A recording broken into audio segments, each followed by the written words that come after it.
Seigneur, merci pour ces instants. Nous voulons te prier pour que tu prennes le contrôle de ce moment de la parole. Seigneur Jésus, trouve l'occasion de te glorifier en ce moment. Trouve l'occasion de laisser le Saint-Esprit élever ton nom. Seigneur Jésus, merci pour des vies ici présentes qui seront impactées par la puissance de ta parole. Je voudrais reconnaître l'onction établie en ces lieux et, Seigneur, collaborer avec l'onction de l'ange de l'Église afin de rendre ministère ce matin. Prête-nous les mots qu'il faut afin de parler à un cœur. Merci pour tout et que toute la gloire te revienne au nom suprême de Jésus-Christ de Nazareth. Ainsi nous avons prié, nous disons Amen 3 fois. Nous ouvrons nos Bibles avant de nous asseoir dans le livre de Luc. Avant de nous asseoir, s'il vous plaît, nous ouvrons Luc chapitre 15, versets 21 à 24.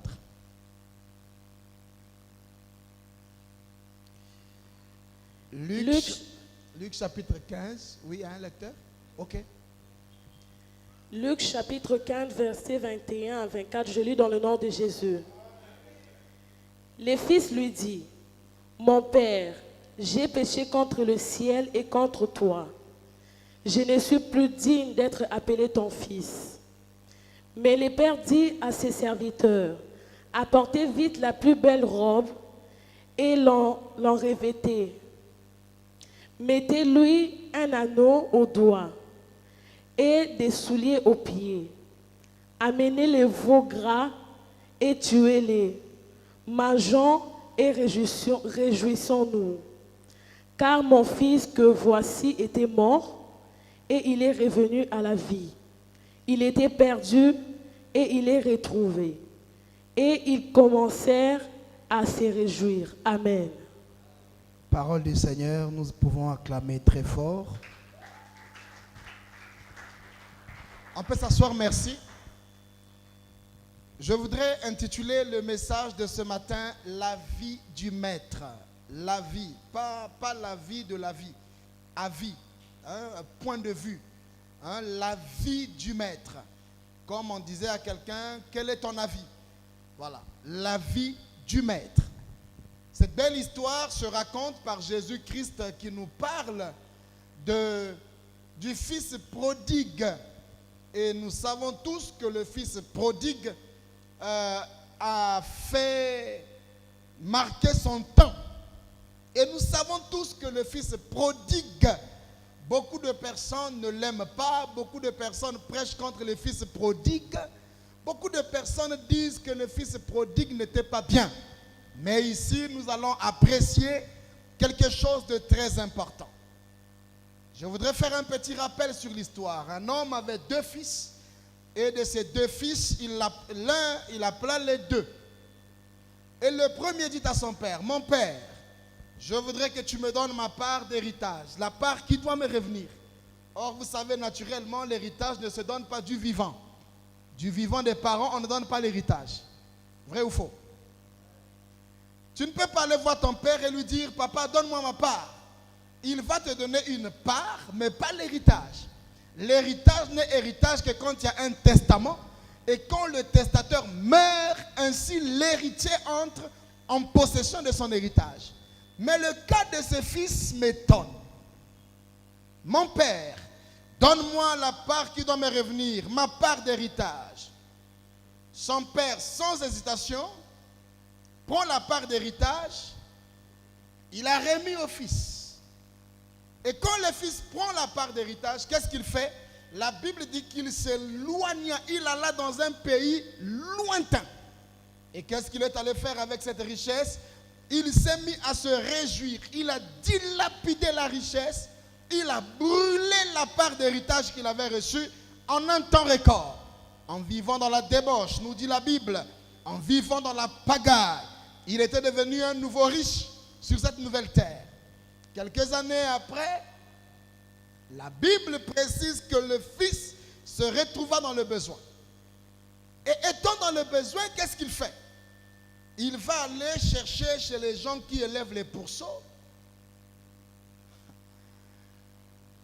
jusqu'à chercher à manger la nourriture des porcs. Quelle misère! voulait manger la nourriture des porcs. Vous savez, naturellement, on peut manger la nourriture d'autres animaux, comme les chiens, mais la nourriture des porcs, c'est quand même une nourriture bizarre. Pour ceux qui connaissent les porcs, ils mangent de n'importe quoi. Mais ce garçon, après avoir dilapidé toute sa richesse, est allé jusqu'à se retrouver à chercher à manger la nourriture des porcs. Quelque temps après, la Bible dit, étant entré en lui-même, il a dit combien de mercenaires, combien de travailleurs, combien d'ouvriers qui ne sont ni fils de mon père, qui ne sont ni de notre famille, chez mon père mangent, alors que moi je souffre. Alors qu'est-ce que je dois faire? Je repartirai vers mon père et je dirai à mon père, pardon, mais ne me traite plus comme ton fils, prends-moi comme étant ton serviteur. Quand le fils prend cette résolution, pour lui il sait qu'il a déjà gaffé. Pour lui il sait que le père ne peut plus l'accepter. Pour lui le père sait qu'il lui demandera certainement les comptes par rapport à la gestion de ce qu'il avait déjà reçu comme part d'héritage. Vrai ou faux? Donc il s'est préparé moralement au compte rendu. Il s'est préparé moralement à la punition. Mais il ne connaissait pas l'état du cœur. Quelqu'un dit après moi, l'état du cœur du Père. Encore une fois. Un peu plus fort. C'est-à-dire, lui, quand il fait son programme, c'est selon lui. Mais il ne connaît pas l'attitude du Père, le cœur du Père vis-à-vis de ce qu'il aurait posé comme acte. Donc, quand il revient, on observe déjà là-bas, il avait des vêtements déchirés, il était devenu certainement sale, beaucoup de barbe avec trop de cheveux. Et le fils s'approchant de la maison du Père, depuis l'entrée là-bas, il s'apprêtait à ce qu'on lui dise, toi là, n'entre plus ici, n'ose pas venir, comment tu te retrouves dans cet état? Mais de loin, il est surpris de voir son père attirer l'attention de tout le monde et dire, est-ce que nous pouvons tous nous retourner vers ce portail? Pourquoi? Parce que voici mon fils, qui était perdu, mais qui est de retour à la maison. Et quand le père ouvre les bras pour l'accueillir, le fils se sent indigné. Il dit non, je ne peux pas croire à cet acte parce que moi, je suis tellement fautif que le père ne peut pas m'ouvrir les bras. Qu'est-ce qu'il fait? Il tombe à genoux au pied du père en disant, Père, j'ai péché contre Dieu et j'ai péché contre toi. Mon retour ici, ce n'est pas pour retourner comme un fils. Je retourne pour que tu me traites comme n'importe quel homme qui travaille chez toi. Mais le père le regarde. Le père dit non. On ne met pas au monde un enfant pour le voir mourir. Mon fils était mort. Mais maintenant, la plus grande joie, ce n'est pas de t'encourager dans ce que tu es allé faire. Mais la plus grande joie, c'est de reconnaître, malgré tes fautes, tu as reconnu qu'il y avait une maison qui t'appartenait et c'est la maison du Père. Alors je ne te condamne pas, je te souhaite la bienvenue. Bon retour chez toi, fils. Alors à ce moment, les gens qui étaient autour de lui, autour de son père et le fils aîné qui était resté, attendaient la suite. Papa accueille le fils et il va dire au fils, il va dire à tout le monde, préparez un veau, tuez un bœuf, préparez une bague, mettez des chaussures à ses pieds, habillez-le. Pour faire quoi? Parce que notre fils, mon fils, si pour vous, c'était un débauché, mais je vais vous rappeler que ici, il n'est pas question d'un débauché, il est question de mon fils. Et quand il s'agit de mon fils, je suis prêt à tout. Je suis prêt à tout oublier. Je suis prêt à tout pardonner simplement parce que celui-ci est mon fils. Il dit préparez tout et alors on va faire la fête. On va faire la fête pour qui? Pour un dépensier. On va faire la fête pour qui? Pour un buveur. On va faire la fête pour qui? Pour quelqu'un qui était parti. On va faire la fête pour qui? Pour un mauvais gestionnaire. On va faire la fête pour qui? Pour celui qui a pris sa part d'héritage en avance. On pouvait bien se référer de l'autre. On pouvait très bien dire, mais l'autre était là. Il a aussi reçu sa part d'héritage. Il ne l'a pas dépensé. Donc le bon fils pour lequel il faut faire la fête, c'est qui? C'est celui qui est resté à la maison. Mais pour le père, il avait un autre avis. Le père avait un autre avis, qui était un avis contraire de celui des hommes qui l'entouraient. Le père même avait un avis contraire par rapport au fils aîné. Le père avait un avis contraire. C'est pour cela que ce matin, je suis venu parler à quelqu'un de la vie du maître. Vous savez, cette vie sur terre, il peut arriver des fois que nous tous, nous soyons des prodigues. D'ailleurs, naturellement, nous sommes des prodigues. Prodige, prodigue, c'est deux choses différentes, n'est-ce pas? Prodige, on ne dit pas fils prodige. Le fils prodige, c'est un fils miracle. Prodige veut dire miracle, veut dire exploit. Donc, il n'est pas un fils prodige, mais il est un fils prodigue. Prodigue signifie dépensier sans réfléchir. Ça veut dire quand il en a, il dépense sans calculer. Il peut se mettre à dépenser dans les futilités. Pour lui, l'essentiel, c'est de dépenser. Il peut faire des investissements sans s'attendre à un retour parce qu'il est prodigue. Il peut acheter ce qu'il n'avait pas envie d'acheter seulement parce qu'il a vu.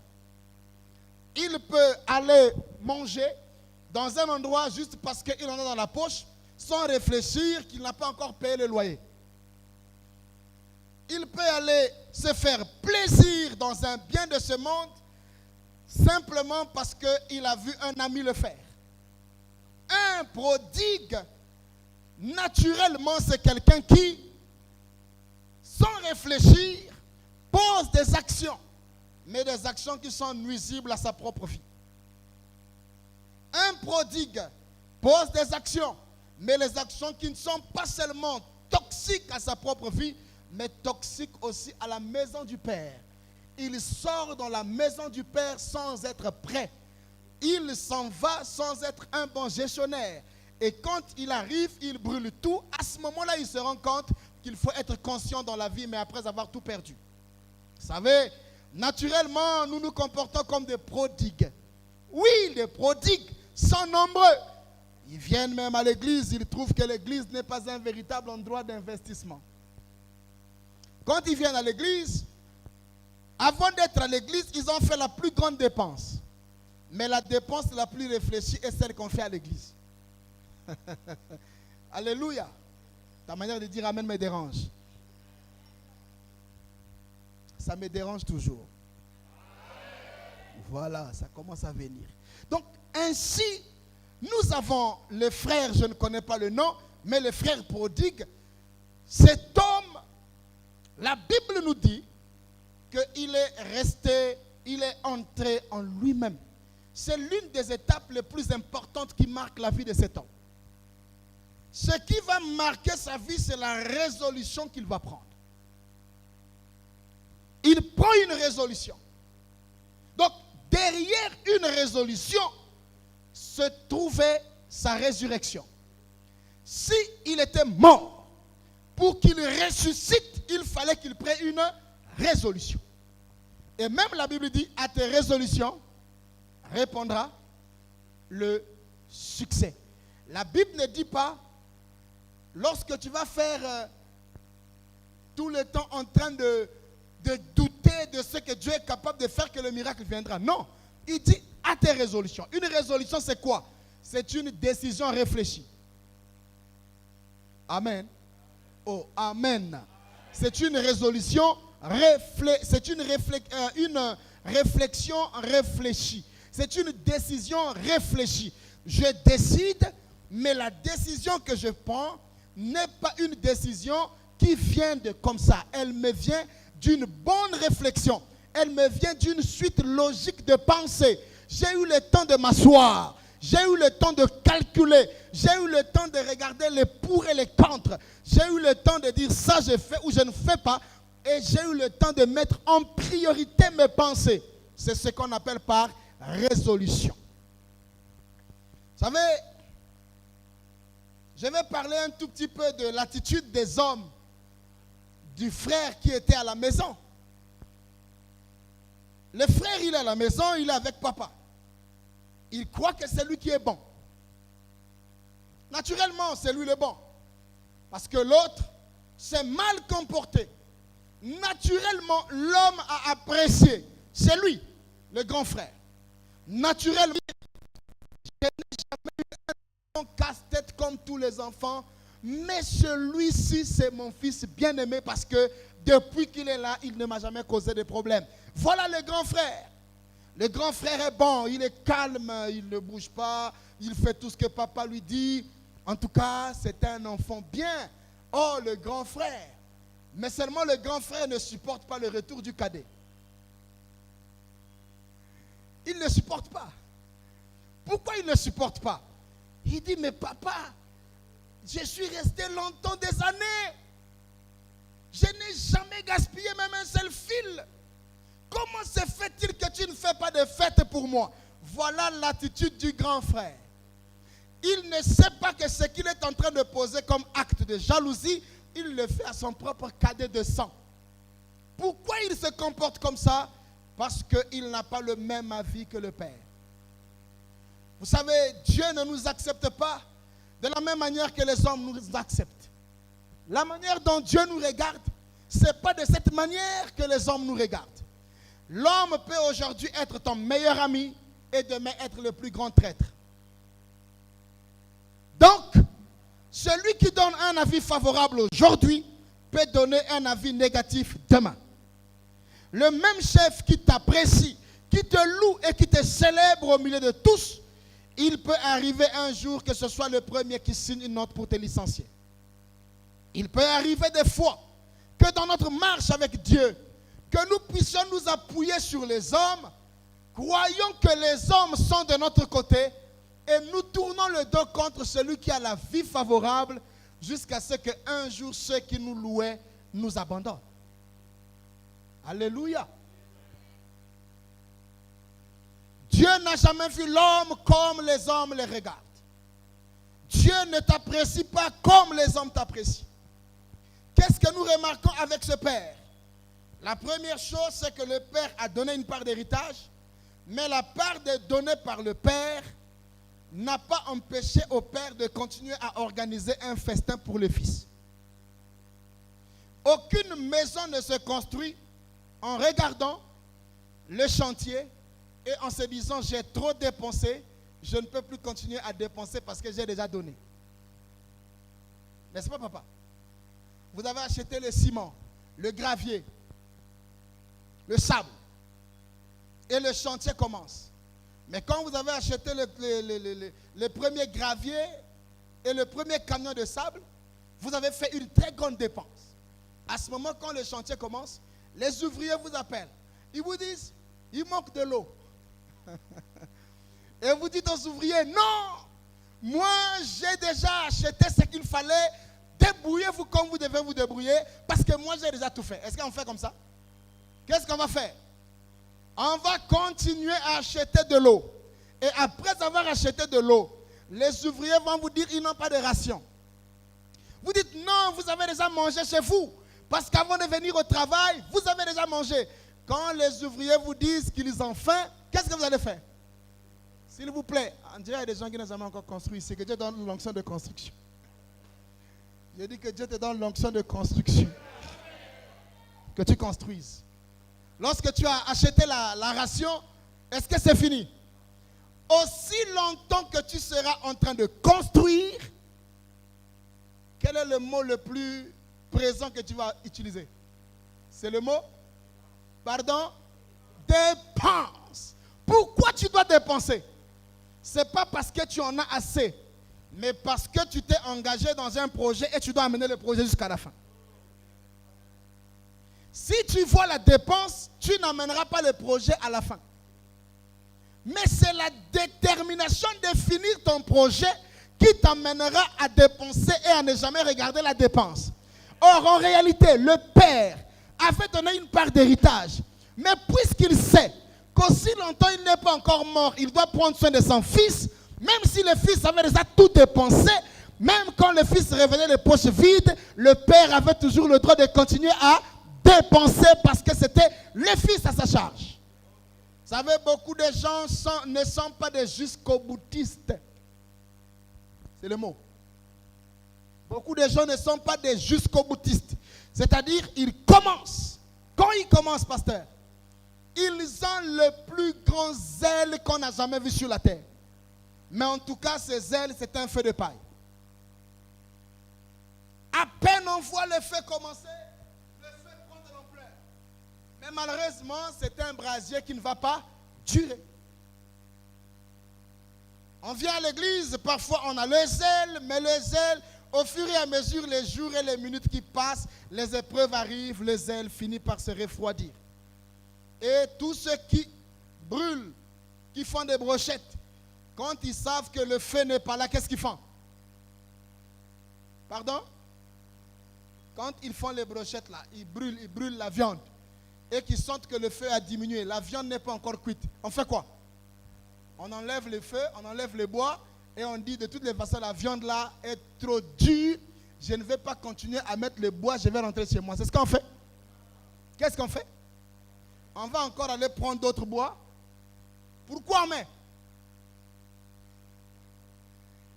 Non, pourquoi on met? Pardon? Non, on ne met pas pour allumer le feu. On met parce que la viande n'est pas encore. C'est parce que tu as un objectif à atteindre et que tu ne l'as pas encore atteint que tu es obligé de continuer à fournir d'efforts. Si tu es un joueur de football, le match est fini, même si tu sais dribbler, tu vas faire quoi? Tu vas dire à l'arbitre, arbitre s'il vous plaît, moi pendant les entraînements j'ai un truc que je fais, mais je n'ai pas fait ça pendant le match. Est-ce qu'on ne peut pas encore me remettre dans le stade? Comme ça je vais encore faire ça et après vous sifflez la fin. On fait comme ça? Si tu as à dribbler, tu dois dribbler pendant le temps qu'on t'a donné. Vrai ou faux? C'est pendant les 90 minutes de jeu. Si personne n'a gagné, on fait quoi? On va mettre les prolongations. Pourquoi on met les prolongations? Ce n'est pas parce que les joueurs veulent jouer. C'est parce que jusque-là, on n'a pas encore trouvé qui a gagné. Et quand ils vont jouer les prolongations, combien de minutes? 15, 30. Ils vont ajouter encore 30 minutes. Si personne n'a gagné, les joueurs même étant essoufflés, qu'est-ce qu'on fait? On va aller au tir au but. Ce n'est pas parce qu'ils sont bons à tirer, non. C'est parce que jusque-là, on cherche qui doit gagner. Vous savez, l'Église doit de plus en plus comprendre comment Dieu nous appelle à atteindre les objectifs. Beaucoup de gens viennent à l'église, ils pensent qu'ils n'ont que Dieu qui doit... Ils n'ont que tout à attendre de Dieu, je voulais dire. Ah, j'attends tout de Dieu. Dieu va me bénir puissamment. Vous savez, Dieu va me bénir. Mais vous savez, il y a des choses, aussi longtemps que vous ne les avez pas encore faites, Dieu ne fera pas. Il n'y a pas quelqu'un qui poursuit les intérêts comme Dieu. Il n'y a pas quelqu'un qui sait attendre de l'homme, même la plus petite chose comme Dieu.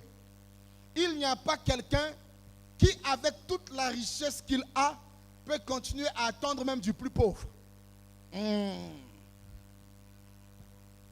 Je recommence.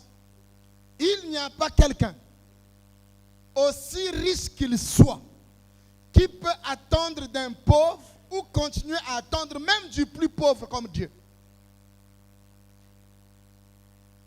Il y a des gens qui, parce qu'ils ont réussi matériellement, ils ne s'attendent plus rien d'un pauvre. Ils passent, ils font leur vie. Mais regardez quelqu'un comme Gédéon. Il est le plus pauvre de la maison de Manassé, pasteur. Le plus pauvre. On dit même le plus petit de la maison de son père. Le plus pauvre de Manassé. Quand l'ange le rencontre. Il dit, vaillant héros, le Seigneur est avec toi.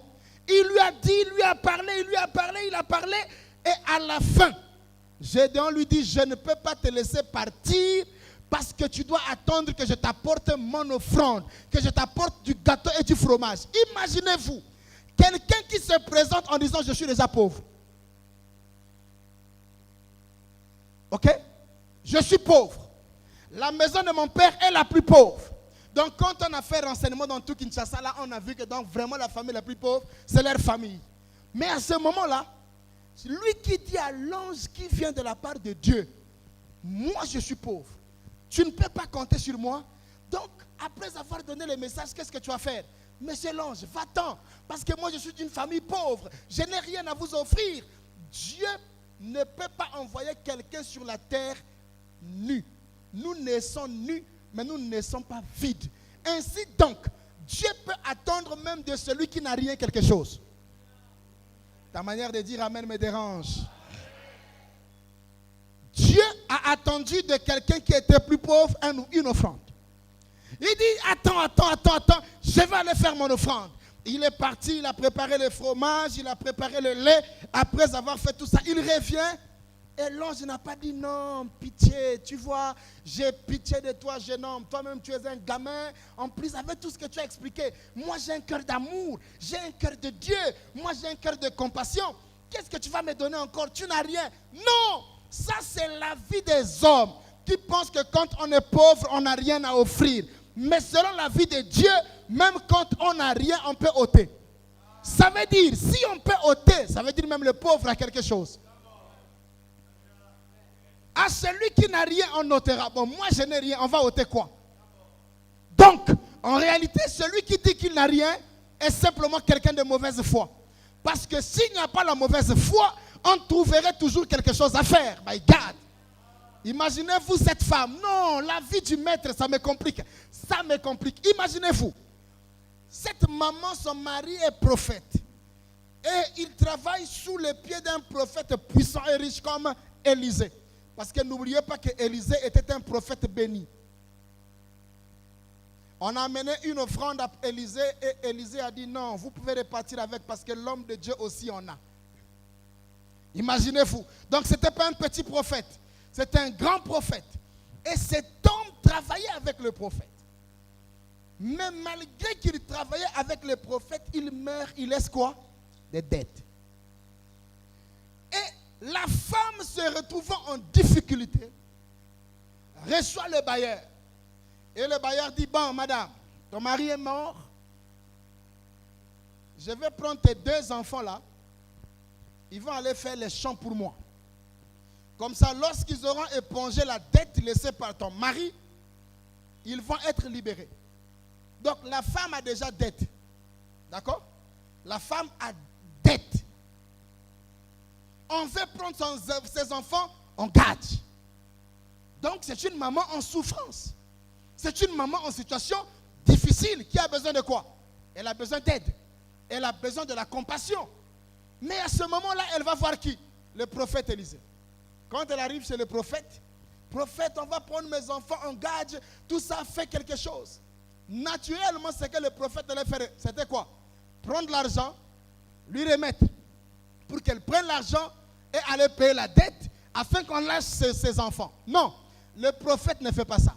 Deuxième chose que le prophète allait faire, c'était dire à la maman, viens, j'ai l'onction, je te bénis, je te oins, comme ça tu peux aller, Dieu va même toucher le cœur de la personne afin qu'il oublie la dette. Le prophète ne fait pas ça. Troisième chose que le prophète allait faire, c'était frapper d'aveuglement le bailleur. Parce que le prophète était capable. Le prophète pouvait dire, je frappe d'aveuglement le bailleur pour que quand il arrive chez vous, qu'il oublie même l'adresse, qu'il aille demander chez le voisin. Le prophète ne fait pas ça. Le prophète va dire à une maman démunie qui a des problèmes, qu'est-ce que tu as?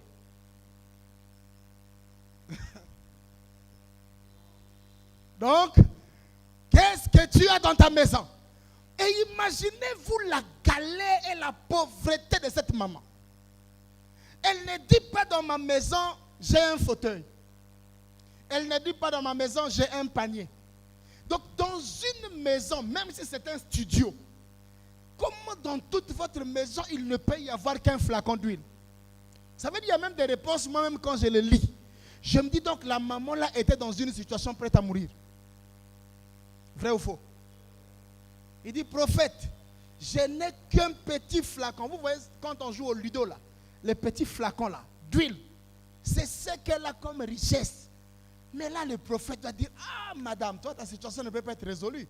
Parce que si tu n'as qu'un flacon d'huile, on ne peut rien faire. Non, non, non, non, non, non. Il dit, répare chez toi. Le miracle va se faire avec le flacon d'huile. Parce qu'à partir du flacon d'huile, tu vas demander des récipients auprès des voisins. D'ailleurs, si tu as aussi des bons rapports avec les voisins, si tu n'entends pas aussi avec les voisins, il n'y aura pas de miracle.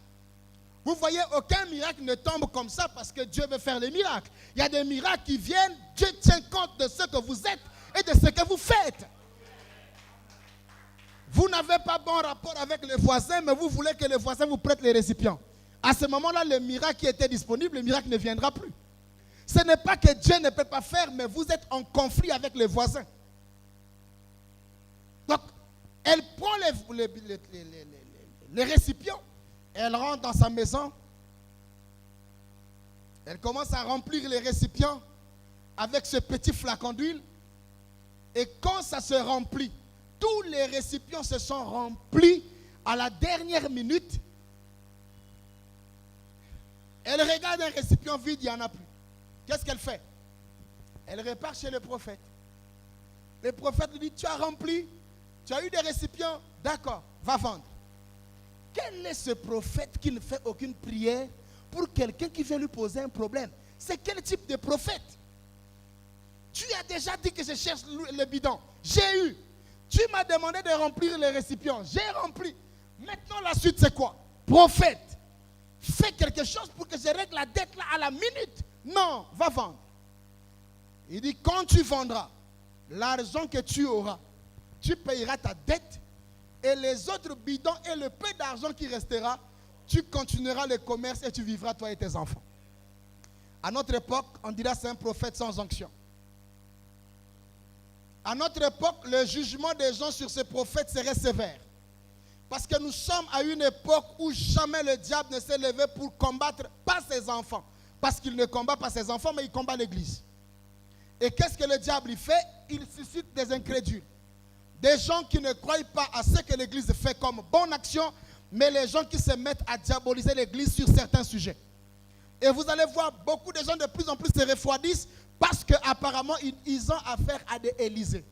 Or, quand vous avez Élysée dans une époque, Élysée pose des actions qui deviennent parfois des scandales. Élysée pose des actions qui deviennent parfois des scandales. Il dit à la maman, va vendre. Mais le prophète savait que la maman n'a rien. Vous savez, Dieu ne peut pas te bénir si au préalable, tu n'es pas disposé toi-même à recevoir cette bénédiction. Je croyais qu'il devrait y avoir un amen à Kinshasa. Je recommence. À moins que je me trompe. Mais Dieu ne peut pas te bénir si tu n'étais pas préparé à la bénédiction. Dites-moi, pasteur, est-ce qu'un avion qui veut atterrir trouve la piste d'atterrissage occupée? L'avion peut atterrir. Donc l'avion vient. L'avion veut atterrir. Il y a des passagers qui ont quitté loin. L'avion veut atterrir, mais la piste est remplie de brouettes, de véhicules, ainsi de suite. L'avion, là, vous savez, va faire quoi? L'avion va tourner, va tourner, va tourner, va tourner. Cherchons quoi? Cherchons à ce qu'on dégage la piste. Beaucoup de gens attendent le miracle, mais avec des pistes occupées. Parce que le miracle est un avion. Le miracle ressemble à un avion. Avant qu'il n'atterrisse, il voit ton cœur. Avant qu'il n'atterrisse, il voit ta foi. Avant qu'il n'atterrisse, il voit ton attitude. Dieu a béni les gens à cause des attitudes. Ouais. Il y a des gens dans la Bible, le miracle n'est pas venu brusquement comme ça. Non, le miracle a tourné, le miracle est venu et atterri. Non, non, non, non, non. Le miracle a vu un cœur qui était prêt. Et même cette femme, si vous demandez à la maman qui souffrait de la perte de sang, elle a été guérie, pas parce que Jésus passait. Elle a été guérie parce qu'elle a entendu parler que Jésus guérissait. Et elle a eu la foi à ce qu'elle entendait. Et comme elle a eu la foi, elle s'est approchée. Jésus d'ailleurs ne guérissait pas beaucoup de gens. Vous le savez. Non. Je vais vous donner un exemple. Vous écoutez parler que Jésus est à Bandal. Et vous êtes à l'aéroport. C'est loin, non? C'est très loin. Et vous avez mal aux pieds. On vous dit c'est Jésus qui guérit, mais Jésus est à Bandal. Alors, vous quittez Bandal, plutôt l'aéroport, pour venir jusqu'à Bandal, là où il y a Jésus. Vous venez avec votre maladie, vous avez mal au pied, le pied s'est enflé, dans l'espoir que Jésus va vous guérir, Jésus va vous imposer les mains. Et quand vous arrivez devant Jésus, tout ce que Jésus va vous dire, va, ta foi. Il ne dit pas ma foi, il dit ta foi. Si c'est ta foi, ça veut dire que tu es venu avec depuis l'aéroport.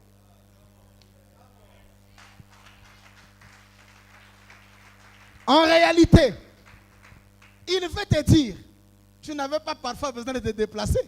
Parce que la chose qui a produit ta guérison, tu l'as. Tu as déjà cette chose. Ta foi t'a guéri. Ta foi t'a sauvé. Dieu est un Dieu qui compte sur le reste. Dieu est un Dieu qui compte sur le peu.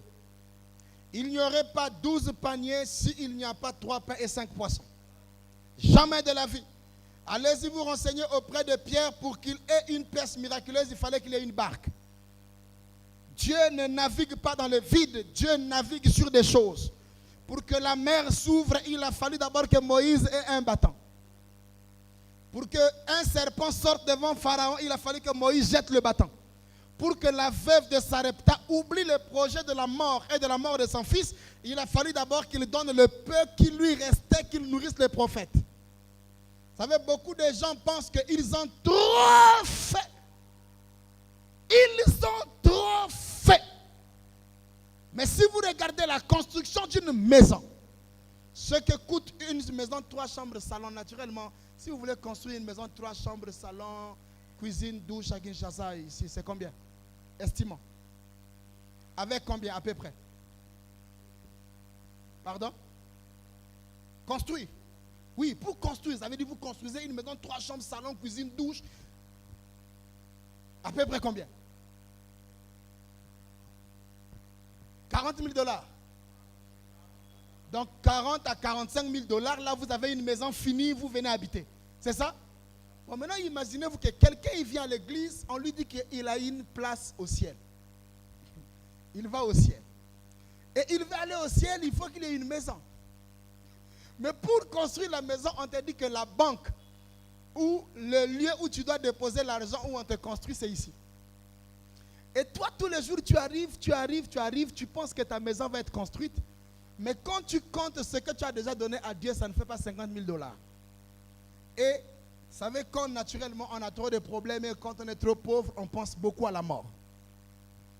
Et tous ceux qui ont des problèmes, surtout les pauvres, même leurs cantiques qui les plaît, sont des cantiques qui ont trait à la mort. Des cantiques quand on chante orphelin. Là, vous voyez quelqu'un pleurer. Vous avez l'impression qu'il pleure parce que vraiment il est orphelin. Non!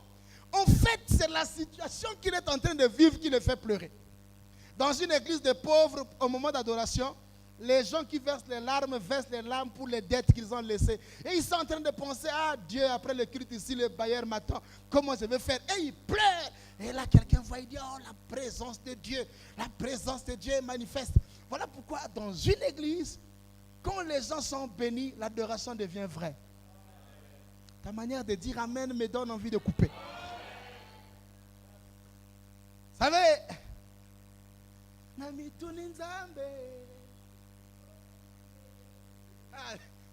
toi tu es bien placé pour chanter ça. Là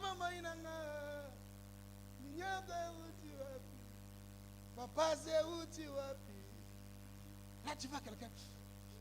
Il sort maintenant la pochette.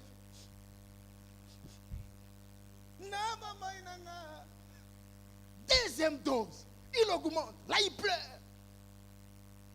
Mais quand vous chantez, tu est fidèle.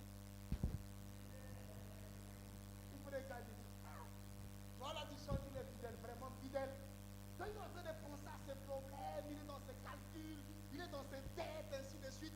Et quand on chante, non, tu es saint. Saint, saint, avec le problème dans le cœur, sainteté. Et là, à ce moment-là, notre adoration rencontre un frein. Notre adoration n'est plus vraie parce que les réalités que nous vivons ne nous amènent pas à dépasser les murs de nos problèmes pour adorer le Seigneur. Je vais finir ce matin. Qu'est-ce qui s'est passé avec cet homme? Nous voyons Dieu donner un avis. La vie de Dieu, la vie du Père sur cet enfant, c'était de dire, tu es mon enfant, tu as tout brûlé, mais mon amour pour toi continuera toujours à investir dans ta vie. Si et seulement si chaque homme et chaque femme pensaient comme Dieu, chacun de nous serait le plus grand investisseur jusqu'à ce que le projet finisse. Et vous savez, l'église en réalité est le seul endroit où le projet commence, continue, ça continuera. Parce que aussi longtemps que la dernière âme n'est pas encore gagnée jusqu'au retour du Seigneur, l'église est un projet dans lequel on doit investir. Amen. Alléluia. Est-ce que quelqu'un comprend? Il y a eu des hommes. Vous prenez le cas de Reinhard Bonnke, l'évangéliste Reinhard Bonnke. Il fait une croisade. Il quitte l'Allemagne. Il a un Boeing, il a un cargo qui viennent jusqu'à Pointe-Noire. Il arrive, il loue le stade. Il fait déplacer un matériel, une sonorisation, les podiums depuis l'Allemagne, qui viennent à Pointe-Noire. Il loue le stade, il paye les intercesseurs, il fait des dépenses en termes de millions. Mais vous savez, à la fin de cette croisade, il a gagné une âme. Donc, pour une seule âme, on peut arriver à dépenser tous ces millions de francs pour gagner une seule âme. Donc, combien coûte une âme? Hein? Combien donc coûterait une âme? Si ça doit coûter avion, sonorisation, stade, pour qu'une seule âme soit gagnée, on dépense des millions, c'est qu'une âme dépasse les millions. Parce que celui qui le fait pour les âmes, c'est que le plus grand investisseur pour racheter les âmes a été Dieu. Et le prix d'une âme, c'est le sang de Jésus-Christ. Et Dieu a sacrifié son fils, l'unique qu'il avait, la plus grande richesse qu'il avait dans sa maison. Dieu l'a liquidé pour racheter des milliers. Ainsi donc, un 10 000, un 100 000, un 30 000 investi dans l'église peut faire que une âme soit gagnée. Il n'y a pas de joie au ciel quand quelqu'un a sapé. Il n'y a pas de joie au ciel quand quelqu'un a acheté une nouvelle voiture. Il n'y a pas de joie au ciel quand on a bien adoré. Il n'y a pas de joie au ciel quand on a inauguré une entreprise. On dit, bon, j'ai fait mon entreprise, maintenant je suis devenu ministre, j'ai fait ceci. Non! La Bible dit quoi? Il y a une très grande joie au ciel quand une seule âme, pardon? Je croyais que toute l'église allait parler. Quand une seule âme est gagnée. Quand une seule âme se répand. Et imaginez-vous, nous sautons combien de ruelles, combien d'avenues, combien de maisons, combien de communes de chez nous à l'église, en laissant de nombreuses âmes parce que nous pensons que les âmes doivent être gagnées par le pasteur. En réalité, la vie de Dieu serait que chaque être humain s'investisse corps, âme et esprit. Corps, âme et... Or, quand on dit le corps, ce n'est pas l'effort physique. Le corps commence d'abord par la poche. Corps, âme et... Beaucoup de gens ont donné à Dieu, Seigneur, je te donne ma vie. Seigneur, je te donne mon cœur. Seigneur, je te donne. Prends tout. De la poche, il est le maître. Il est le maître de sa poche. Et il ne peut pas donner à Dieu autant qu'il peut, parce que pour lui, c'est déjà un investissement donné. On ne cessera d'investir dans le royaume de Dieu. On ne cessera d'être partenaire pour l'avancement de l'œuvre de Dieu. Et ça dépend de chacun de nous reçoit en fonction de ce qu'il a donné à Dieu. Vrai ou faux? Chacun de nous est béni en fonction de ce que Dieu a donné. Vrai ou faux? Dans la vie de Dieu, quand Dieu nous regarde, il ne nous apprécie pas comme les hommes nous apprécient. Et ma prière ce matin en qualité de prophète, pour quelqu'un, est que Dieu tourne son cœur paternel, plein d'amour, sur ta vie, et que là où tu avais pensé que tu n'avais plus accès, et que tu n'avais plus la chance d'être accepté, que Dieu t'ouvre le cœur et que tu sois réintroduit dans les cœurs des gens. Là où on t'avait fermé les portes, parce que tu avais posé un acte qui avait fait que les gens te rejettent, ce matin, que le Seigneur puisse changer la vie des gens autour de toi. Je dis qu'il change la vie des gens. Si le maître t'apprécie, qu'il mette l'esprit d'appréciation sur toi. Je peux te dire de repartir là où tu as été rejeté. Repars là où on t'avait manqué. Repars là où on t'avait dit il n'y a plus moyen. Repars là où on t'avait dit c'est fini. Repars là où on t'avait dit ce n'est plus possible. Parce que ce matin, il y a une nouvelle voie qui a été créée pour toi. Parce que ce matin, il y a un nouveau cœur qui a été préparé pour t'accueillir. Parce que ce matin, il y a une nouvelle personne, une nouvelle femme, un nouveau homme qui a été préparé pour te faire du bien. Je suis en train de prophétiser au nom suprême de Jésus que toutes les personnes qui t'avaient fermé le cœur, que dès maintenant ton nom retentisse dans leurs pensées, que là où ils se trouvent pendant ce culte, toi tu es ici, que ton nom retentisse dans leur cœur. Ceux qui t'avaient promis et qui avaient oublié, ce matin même, pendant que je parle, que Dieu change leurs pensées et que dans leur nom et dans leur tête, ton nom revienne et qu'ils prennent leur numéro. Je prophétise le miracle qui viendra par un coup de fil. Je prophétise le miracle qui viendra par un appel. Je bénis ton téléphone. Je bénis ton téléphone. Je bénis les appels que tu vas recevoir.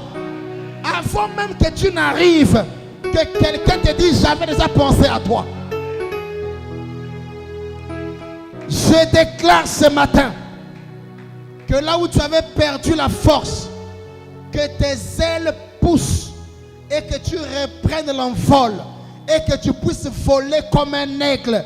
Là où tu pensais que tu étais à terre, que tu remontes jusqu'au point de voler et te stabiliser. Que Dieu te montre combien dans son amour il peut oublier tes fautes. Que Dieu te montre combien dans son amour il est capable d'oublier les bêtises que tu as commises seulement parce qu'il est amour. Que Dieu arrive au point de te montrer que son amour est plus fort que le pardon que tu demandes. Je dis, son amour est plus fort que le pardon que tu demandes. Dans le monde de Dieu, selon son avis, ce n'est pas le pardon que tu demandes qui compte, mais c'est le sacrifice de son fils à la croix. Le sang coulé qui lui fait qui fait qu'il te pardonne.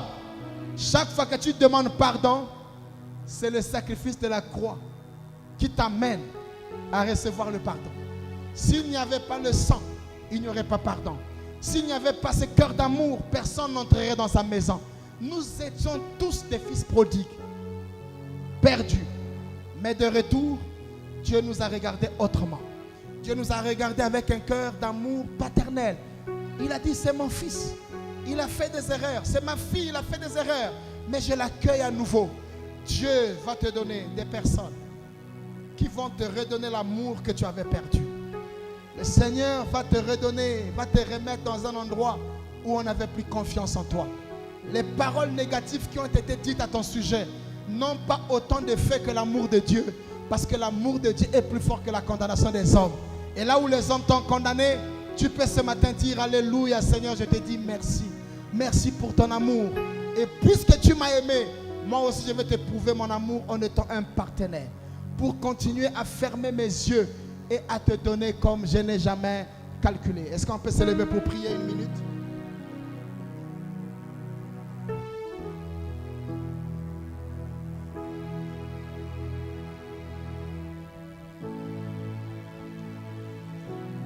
beaucoup de gens qui seraient disqualifiés dans cette société.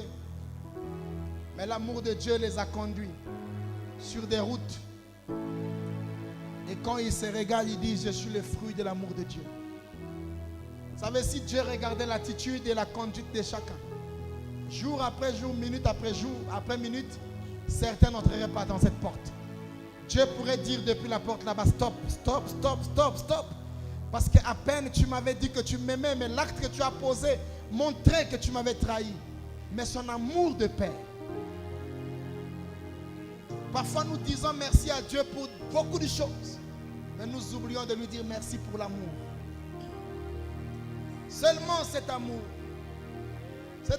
qui pouvait l'amener à se vider. On ne peut pas aimer Dieu sans se vider. Ce qu'il a fait pour nous, il attend que nous le fassions pour lui. Si Dieu a pris ce qui était plus précieux pour lui, il attend que chacun de nous prenne ce qui est de plus précieux. S'il a donné son fils, il attend que nous lui donnons nos vies. Mais nos vies, il y a aussi nos maisons. Comme Josué disait, moi et ma maison. Dans la maison, il y a quoi? Il y a tout dans la maison. Nous servons Dieu avec notre maison. Ce n'est pas que nous venons à Dieu seul. Non, moi et ma maison. Moi et ma maison, ce n'est pas seulement ma femme et les enfants. Non, moi et mes biens. Moi et mon argent. Moi et mon salaire. Moi et tout ce que je fais pour Dieu, je viens à lui. Quelqu'un va lever sa main droite simplement. Nous allons prier. Quelqu'un prie après moi. Seigneur Jésus. Seigneur Jésus. Ce matin. Ce matin. C'est ton avis qui m'intéresse. C'est ton avis qui m'intéresse. J'attendrai la vie du Maître. J'attendrai la vie du Maître. Ce ne sont pas les appréciations des gens qui me font. Ce ne sont pas les appréciations des gens qui me font. Celui qui m'apprécie aujourd'hui, il peut me dédaigner demain. Celui qui m'apprécie aujourd'hui peut me dédaigner demain. Celui qui m'a dit je suis le meilleur aujourd'hui, il peut me renier demain. Celui qui m'a dit je suis le meilleur aujourd'hui peut me renier demain. Je voudrais m'attacher à tes promesses. Je voudrais m'attacher à tes promesses. Je voudrais m'attacher à ta parole. Je voudrais m'attacher à ta parole. C'est ce que tu vois de moi qui compte. C'est ce que tu vois de moi qui compte. C'est ce que tu dis de moi qui compte. C'est ce que tu dis de moi qui compte. C'est ce que tu as promis faire avec moi qui compte. C'est ce que tu as promis faire avec moi qui compte. Seigneur, change mon regard. Seigneur, change mon regard. Vis-à-vis de mon engagement. Vis-à-vis de mon engagement. Change mon regard. Change mon regard. Vis-à-vis de mes actions. Vis-à-vis de mes actions. Seigneur, j'ai été mauvais. Seigneur, j'ai été mauvais. Parce que j'ai commencé à faire de bonnes choses. Parce que j'ai commencé à faire de bonnes choses. Après, je me suis relâché. Après, je me suis relâché. Mais ce matin, Mais ce matin, je renouvelle mon engagement. je renouvelle mon engagement. À cause de l'amour À cause de l'amour que tu as manifesté, que tu as manifesté, je te donne en retour je te donne en retour toute ma vie. toute ma vie. Je voudrais m'engager Je voudrais m'engager sans reculer. sans reculer. J'annule J'annule toute puissance toute puissance de découragement, de découragement, de désengagement. de désengagement. Au nom de Jésus. Au nom de Jésus. Là où je m'étais désengagé, Là où je m'étais désengagé, après ce culte, après ce culte, je reprends l'engagement. je reprends l'engagement. Après ce culte, Après ce culte, ce que j'allais faire, ce que j'avais ce fait, que je n'ai pas encore fait, ce que je n'ai pas encore je fait, prends la résolution je prends la résolution de le faire. de le faire. Pas à cause d'une pression, Par mais à cause de l'amour à cause de l'amour que j'ai pour toi. que j'ai pour toi. Seigneur, crois à mon amour Seigneur, crois en mon amour. et je voudrais le manifester Et je voulais le manifester par des actes par des actes dès maintenant et à jamais. de maintenant et à jamais. Au nom de Jésus-Christ. Au nom de Que Jésus-Christ. le Seigneur te bénisse. Amen. Que le Seigneur t'arrose. Amen. Que le Seigneur te lève. Amen. Que le Seigneur te guérisse. Amen. Que le Seigneur te multiplie. Amen. Et que le Seigneur te stabilise. Amen. Dès maintenant et à jamais. Amen. Au nom suprême de Jésus, nous avons ainsi prié. Nous disons ensemble Amen. Amen.